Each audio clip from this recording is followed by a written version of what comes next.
pessoal, tudo bem? Meu nome é Fernando Falcão, sou advogado aqui em Olinda, Pernambuco. Hoje nós vamos trazer para vocês, conforme prometido a muitos, uma explicação sobre a ação do PASEP, em que muitas pessoas estão com dúvidas e que geralmente nós fazemos essa reunião presencial para que a gente possa estar tirando as dúvidas, está passando aí todas as informações necessárias com relação a essa ação, que vários servidores públicos estão interessados, no entanto tem várias dúvidas e receios que são normais para estarem ajuizando essa ação. Então hoje a gente vai estar gravando esse vídeo com todas as informações necessárias a vocês saberem com relação a essa ação. A gente vai estar passando aí para vocês toda a questão da documentação necessária para ajuizar a ação. A gente vai estar passando aí para vocês todo o trâmite dessa ação no Tribunal de Justiça, no juízo de primeiro grau, como é que se faz essa tramitação. A gente vai passar para vocês também quais são os riscos de interpor essa ação aí na Justiça, certo? Quais são os benefícios de estar propondo essa ação na Justiça e o porquê de a gente estar propondo essa ação na Justiça. Certo, pessoal? Uma das informações, gente, que a gente precisa estar passando para todo mundo e é primordial é de que essa ação ela é exclusiva para servidores públicos. Ela é uma ação do PASEP, ela não é uma ação de PIS, certo? Tem muitas pessoas que nos procuram achando que a ação ela corresponde ao PIS também. Não, ela é uma ação exclusiva para servidores públicos aposentados, certo? Que tiveram ingresso na carreira pública anterior à Constituição de 1988, tá? Essa Constituição ela foi promulgada em outubro de 1988, então as pessoas que ingressaram na carreira pública antes da promulgação da Constituição em outubro de 1988 têm direito a estar ingressando com essa ação na Justiça para essa revisão de seu saldo do PASEP. Certo? Lembrando que os servidores necessitam estarem aposentados para ingressar com essa ação em via judicial. Certo, pessoal? Passadas essas informações, a gente passa aí para vocês a lista de documentos necessários que vocês vão precisar trazer para o nosso escritório, além disso, os documentos adicionais que o nosso escritório vai fornecer a vocês para que sejam assinados. Certo? O documento principal para essa ação é essa microfilmagem do PASEP. Essa microfilmagem se trata de um documento que traz o extrato correspondente aos anos de 1970, quando foi instituído o PASEP, ao ano de 2000. Essa microfilmagem ela é solicitada de Brasília pelo Banco do Brasil e demora uma média de 30 a 60 dias para ser disponibilizado pelo banco. Muitos de nossos clientes nos trazem o extrato posterior ao ano de 2000. Nós não temos interesse nesse extrato até então. O nosso foco é nessa microfilmagem do PASEP, que se trata das movimentações do PASEP anteriores ao ano de 2000, certo? Vou mostrar para vocês daqui a pouquinho como é que é essa microfilmagem para que vocês tenham o conhecimento visual de como é esse extrato, tá certo? Além da microfilmagem, a gente solicita um comprovante de residência, o ato da aposentadoria, certo? Que é a publicação da portaria de aposentadoria do servidor, uma cópia da cédula de identidade, da carteira de habilitação e os 3 últimos contra-cheques. Lembrando que esses 3 últimos contra-cheques são os 3 últimos contra-cheques vigentes, não são os 3 últimos contra-cheques enquanto vocês estavam ativos no serviço público. São os 3 últimos contra-cheques vigentes já depois de aposentados. Os documentos adicionais que são dispostos pelo nosso escritório são a procuração, a declaração de hipossuficiência e o nosso contrato. Lembramos que no caminhar da ação, novas solicitações documentais podem surgir por parte do juiz e aí a gente vai repassar essa solicitação ao cliente para que ele providencie e nos passe essa documentação a ser apresentada em juízo, certo? Como eu falei para vocês, eu vou apresentar mais ou menos como é que funciona essa microfilmagem para que vocês tenham conhecimento visual e entendam o que é o objeto da nossa ação. Essa microfilmagem ela vem assim, são várias folhas, um bloco de folhas, vem de 1970 para frente. E ela é apresentada da seguinte forma: data, histórico, documento e débito e crédito. São as 4 abas que a gente pode perceber que existem nessa microfilmagem. Desculpe dar as costas, mas aqui vai ter uma aba até débito e crédito, de data para frente até débito e crédito. É uma outra aba de data e débito e crédito. São 3 abas que a gente pode perceber nessa linha de microfilmagem. Vocês vão receber mais linhas quando vocês receberem o extrato. Quando nós formos analisar esse extrato do servidor, nós percebemos que existem, dentro desses valores que foram debitados e creditados, existem valores positivos após o número especificado de valor. Vocês vão ver que tem um mais ou um menos. E aí a gente questionou por que existiam valores negativados dentro desse histórico apresentado na microfilmagem, se a única pessoa que teoricamente poderia estar recebendo esse valor seriam vocês. E é justamente em cima desses valores negativados que nós estamos solicitando na justiça o pagamento desses valores negativados. Quando vocês dispõem da microfilmagem e nos apresentam para que a gente possa tomar conta desse valor, a gente solicita ao nosso setor de cálculos que faça essa atualização de todos os valores que forem apresentados negativos dentro da microfilmagem de vocês. E o nosso setor de cálculo vai pegar esses valores, atualizar a moeda, porque muitos desses valores estavam em cruzeiros ou cruzados, atualizar a moeda. Após a atualização da moeda, vai fazer a incidência de juros sobre esse valor, certo? Esse cálculo é importante para que a gente tenha conhecimento do quanto que foi o dano causado a vocês, certo? Esse dano a gente chama de dano material, é um dos objetos da nossa ação, o dano material, que é o quanto que foi lesado a conta do PASEP de vocês. Além desse dano material, nós iremos também cobrar um valor correspondente a danos morais, pela expectativa de recebimento que vocês tinham e pelo valor ínfimo que foi recebido ao final desse procedimento, de toda a etapa procedimental de vocês no serviço público, que durou aí mais de 30, muitas pessoas têm mais de 30 anos em serviço público, algumas têm uns 30, mas ao final de toda essa carreira pública, muitas pessoas receberam valores ínfimos de 100, 200, 300 reais, que não condizem com a realidade do programa em si, que era justamente angariar fundos para uma possível aposentadoria, para uma possível doença grave, que vocês tivessem um fundo de reserva para utilizar ao final dessa carreira pública, ou por uma doença, ou por qualquer outro tipo elencado na lei do PASEP, certo? Então, quando vocês forem ao banco solicitar a microfilmagem, lembre-se dessa documentação, desse formato, para estar recebendo nesse formato, gente. Para que vocês não estejam ali recebendo o extrato posterior ao ano de 2000, porque esse extrato posterior ao ano de 2000 não é o que a gente utiliza para estar dando entrada na ação, certo? Nós utilizamos os valores anteriores ao ano de 2000, tá bem? Passada aí a questão da microfilmagem, a gente passa o andamento em si da ação, de como é que ela procede, quais são os riscos que a gente tem em estar interpondo essa ação e quais são os benefícios que a gente tem que estar interpondo essa ação. Inicialmente, a gente sabe que todo o processo se inicia com uma petição inicial, onde nós vamos apresentar ao juiz todos os argumentos necessários, certo? Para o conhecimento da nossa ação e para que o juiz possa, ao final, estar conhecendo do nosso direito. Após essa apresentação da petição inicial, o banco vai ter a oportunidade de defesa, por meio da contestação. Ele apresentado a contestação, nós temos o direito de nos defender a contestação que foi apresentada pelo banco. Isso vai se dar por meio de uma réplica à contestação.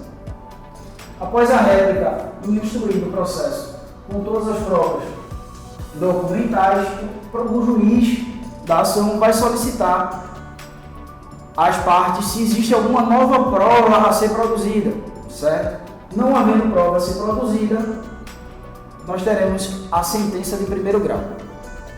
É importante destacar para vocês que aqui em Recife, onde nós estamos dando entrada nas ações, essa sentença de primeiro grau está sendo 99% negativa, certo? Preciso apresentar isso para vocês porque nós trabalhamos com clareza e transparência para todos os nossos clientes. Essa sentença de primeiro grau está sendo 99% negativa, tá? E aí, existindo a sentença negativa de primeiro grau, existe a necessidade de levar o processo ao Tribunal de Justiça, para que o Tribunal de Justiça possa reverter essa situação. E aí a gente faz isso por meio da apelação. Apresentamos a apelação com relação à sentença de primeiro grau para levar esse processo ao segundo grau e ser aí apreciado pelos desembargadores no Tribunal de Justiça de Pernambuco. Após a apresentação da nossa apelação, o banco vai ter a chance de se defender com relação a essa apelação, por meio das contrarrazões. Certo? Apresentadas as contrarrazões, esse processo segue para o tribunal, para o acordo do Tribunal de Justiça de Pernambuco.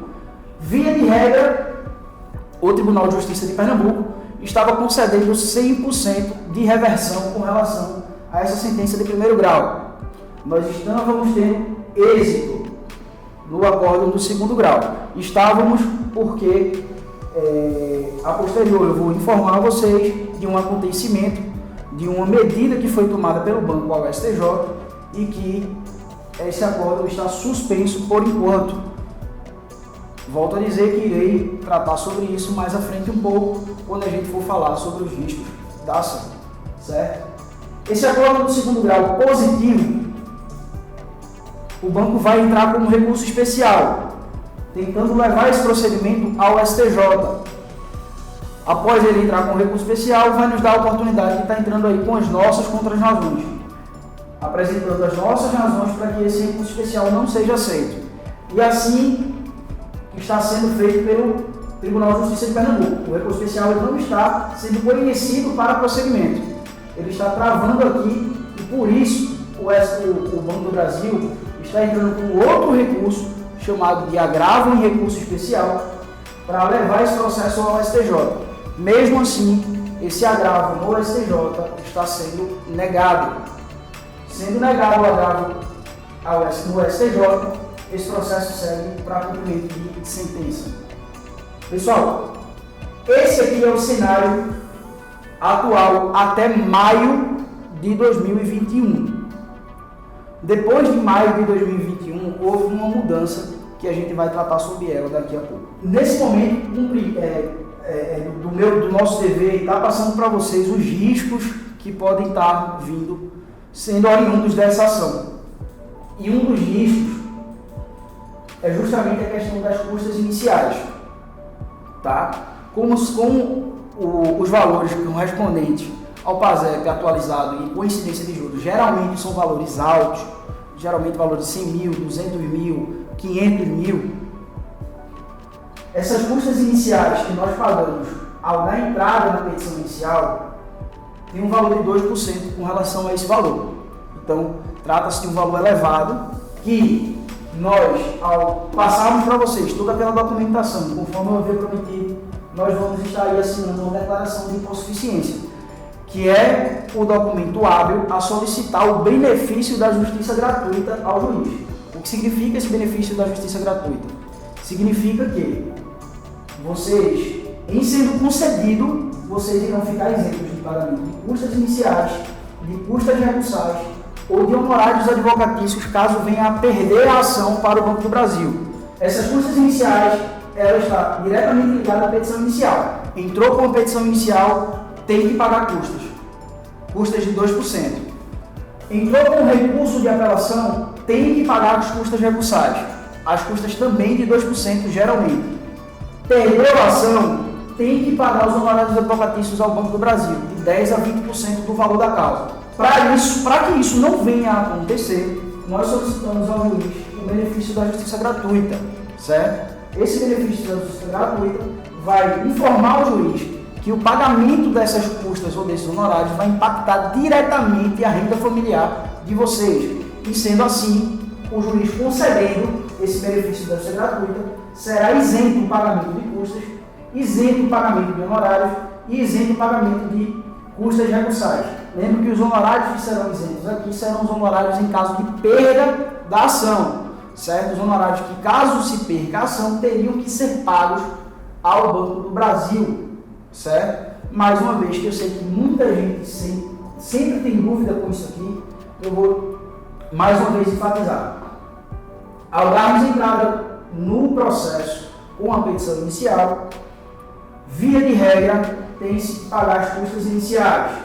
Para que não seja paga essas custas iniciais, nós solicitamos o benefício à justiça gratuita ao juiz. Caso seja esse benefício concedido, existe a isenção de custas iniciais, custas recursais e honorários advocatícios, caso venha a se perder a ação. Caso não seja concedido, terá que ser feito o pagamento das custas iniciais, das custas recursais e dos honorários advocatícios. Lembrando que essas porcentagens que estão sendo apresentadas aqui são sempre baseadas no valor da ação atualizado, certo, gente?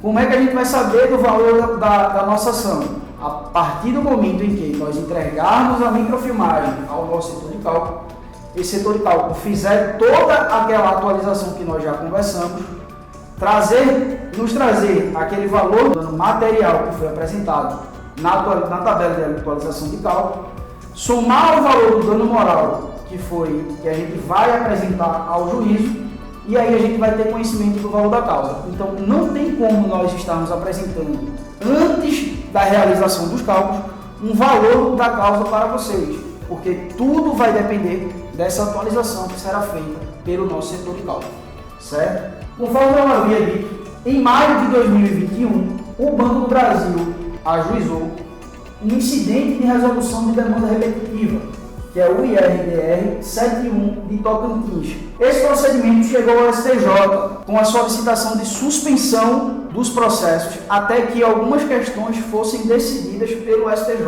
E hoje, atualmente, estamos em outubro de 2021, atualmente não existe ainda uma decisão desse incidente.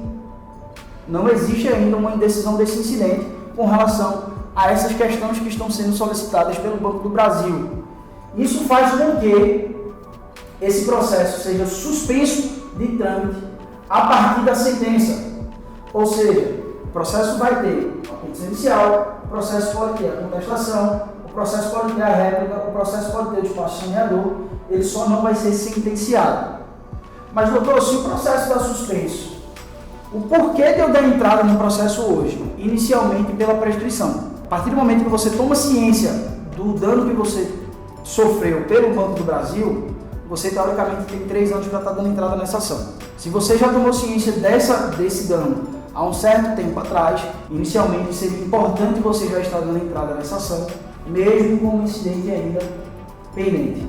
Segundo, a depender da decisão do STJ do incidente, possa ser que as pessoas que já estiverem com a ação em curso tenham esse recebimento mais rápido, certo? Tenham esse recebimento mais rápido do que as outras pessoas que ainda não deram a entrada.